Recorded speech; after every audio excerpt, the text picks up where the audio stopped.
Hello ಗೆಳೆಯರೆ, welcome back to my new video. So KE ಕಡೆಯಿಂದ ಮತ್ತೊಂದು ಅಪ್ಡೇಟು. ಯಾವಾಗ ಆಪ್ಷನ್ ಎಂಟ್ರಿ KCET 2024 ಸ್ಟಾರ್ಟ್ ಆಗುತ್ತೋ ಇಮ್ಮಿಡಿಯೇಟಾಗಿ KE ಕಡೆಯಿಂದ ಕೆಲವೊಂದಿಷ್ಟು ಅಪ್ಡೇಟ್ಗಳು ಬರ್ತದವ. ನಾವು ಅವಾಗಲೇ ಹೇಳ್ತಿದ್ವಿ, ವಿತೌಟ್ ಏನೂ ಕೂಡ ಅಂತಂದರೆ ಸೀಟ್ ಮ್ಯಾಟ್ರಿಕ್ಸ್ ಇಲ್ಲ, ಪಿ ಸ್ಟ್ರಕ್ಚರ್ ಇಲ್ಲ, ಏನೋ ಒಂದು ಶೆಡ್ಯೂಲ್ ಇಲ್ಲದೆ ಆಪ್ಷನ್ ಎಂಟ್ರಿ ಬಿಟ್ಟಿದ್ದಾರೆ ಅಂತಂದರೆ ಇವತ್ತೆಲ್ಲನೂ ಕೂಡ ಅಪ್ಡೇಟ್ ಬರುತ್ತೆ ಅಂತ ಹೇಳಿದ್ವಿ. ಅಂದಂಗೆ ಇವಾಗ ಸದ್ಯಕ್ಕೆ ಒಂದು ಪ್ರಾವಿಷನಲ್ ಶುಲ್ಕ ರಚನೆ ಮತ್ತು ಮೊದಲ ಸುತ್ತಿನ ಸೀಟ್ ಮ್ಯಾಟ್ರಿಕ್ಸ್ ಅಂತ ಬಿಟ್ಟಿದ್ದಾರೆ. ಬಟ್ ಇನ್ನು ಸೀಟ್ ಮ್ಯಾಟ್ರಿಕ್ಸ್ ಅಂತೂ ಬಿಟ್ಟಿಲ್ಲ. ಸದ್ಯಕ್ಕಂತರೂ ಇವಾಗ ಏನಂತಂದ್ರೆ ಪಿ ಸ್ಟ್ರಕ್ಚರ್ ಅಂತ ಏನು ಕಾಣಿಸ್ತಿದೆ ಅದ್ರ ಮೇಲೆ ಕ್ಲಿಕ್ ಮಾಡ್ಕೊಂಡ್ರೆ ಒಂದು PDF ಓಪನ್ ಆಗುತ್ತೆ. ಓಕೆ, ಇಲ್ಲಿ ಕಾಣಿಸ್ತಾ ಇದೆ ನೋಡಿ, ಇದು ರಿಯಾಲಿಟಿ ಆಗಿರುವಂಥದ್ದು ಒಂದು ಪಿ ಸ್ಟ್ರಕ್ಚರ್ ಆಗಿರ್ತದೆ.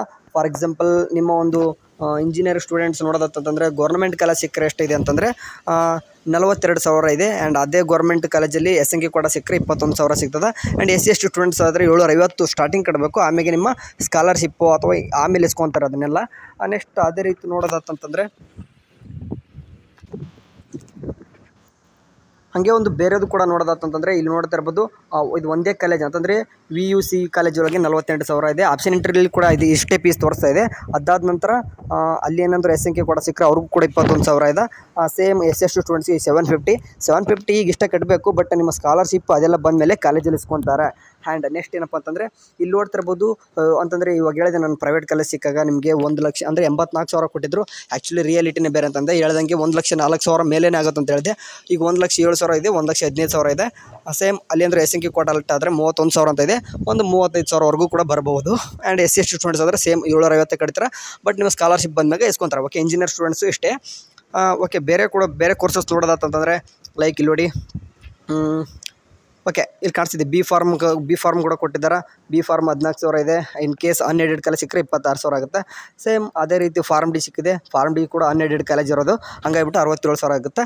ಅದಾದ ನಂತರ ನೆಕ್ಸ್ಟ್ ಬರೋದು ನಿಮಗೆ ಇಲ್ಲಿ ಎಲ್ಲನೂ ಕೂಡ ಕೊಟ್ಟಿದ್ದಾರೆ. ನಿಮ್ಗೆ ಒಂದು ಗಮನಿಸಬೇಕು, ಇದರಲ್ಲಿ ನಮ್ಮ ಒಂದು ಏನಪ್ಪ ಅಂತಂದರೆ BSc ನರ್ಸಿಂಗ್ ಒಂದು ಕೊಟ್ಟಿಲ್ಲ. ಓಕೆ, BSc ನರ್ಸಿಂಗ್ ಬಗ್ಗೆ ನಿಮಗೆ ಗೊತ್ತಿರಬೇಕಲ್ಲ, ಯಾಕಂತಂದರೆ ಅದು ಫೀ ಸ್ಟ್ರಕ್ಚರ್ ಸ್ವಲ್ಪ ಡಿಫ್ರೆಂಟ್ ಆಗಿರ್ತದೆ. ಸೊ ಹಂಗಾಗಿಬಿಟ್ಟು BSc ನರ್ಸಿಂಗ್ದವ್ರಿಗೆ ನಿಮಗೆ ಅಂತಂದರೆ ಪಿ ಸ್ಟ್ರಕ್ಚರ್ ಬಗ್ಗೆ ಬೇಕಂತಂದರೆ, ಓಕೆ ಅಂತಂದರೆ ನಾನೇನು ಹೇಳ್ತಿದ್ದೀನಿ ಅಂತಂದರೆ BSc ನರ್ಸಿಂಗ್ದವ್ರಿಗೆ ಪಿ ಸ್ಟ್ರಕ್ಚರ್ ಬಗ್ಗೆ ಮಾತಾಡಬೇಕಂತಂದರೆ ಅದು ರಿಯಾಲಿಟಿನೇ ಬೇರೆ ಇರ್ತದೆ. ಆ್ಯಕ್ಚುಲಿ ಆಪ್ಷನ್ ಎಂಟ್ರಿವರೆಗೂ ತೋರಿಸುತ್ತೆ, ಎಲ್ಲ ಕಾಲೇಜು ಕೂಡ 10,000 ಅಂತ ತೋರಿಸುತ್ತೆ. ಬಟ್ ನಿಮಗೆ GP ಅಂತ ಇರ್ತದೆ. ಆಪ್ಷನ್ ಎಂಟ್ರಿ ನೀವು ಯಾರು ಕೂಡ ಮಾಡಬೇಡ್ರಿ.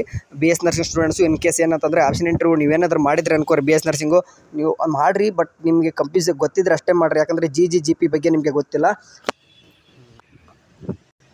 ಆ್ಯಂಡ್ ನಾನು ಫೈನಲಾಗಿ ಹೇಳೋದಿಷ್ಟೇ, ಈಗ ಒಂದು ಪ್ರಾವಿಷನಲ್ ಒಂದು ಪಿ ಸ್ಟ್ರಕ್ಚರ್ ಅಂತ ಬಿಟ್ಟಿದ್ದಾರೆ, ಒಂದು ಸೀಟ್ ಮ್ಯಾಟ್ರಿಕ್ಸ್ ಕೂಡ ಬಿಡ್ತಾರೆ. ಇದನ್ನೆಲ್ಲನೂ ಕೂಡ ಅನಾಲಿಸಿಸ್ ಮಾಡ್ಕೊಂಡು ಸಾಯಂಕಾಲ ಎಲ್ಲನೂ ಕೂಡ ಕರೆಕ್ಟೇ ಮಾಡಿರಂತೆ.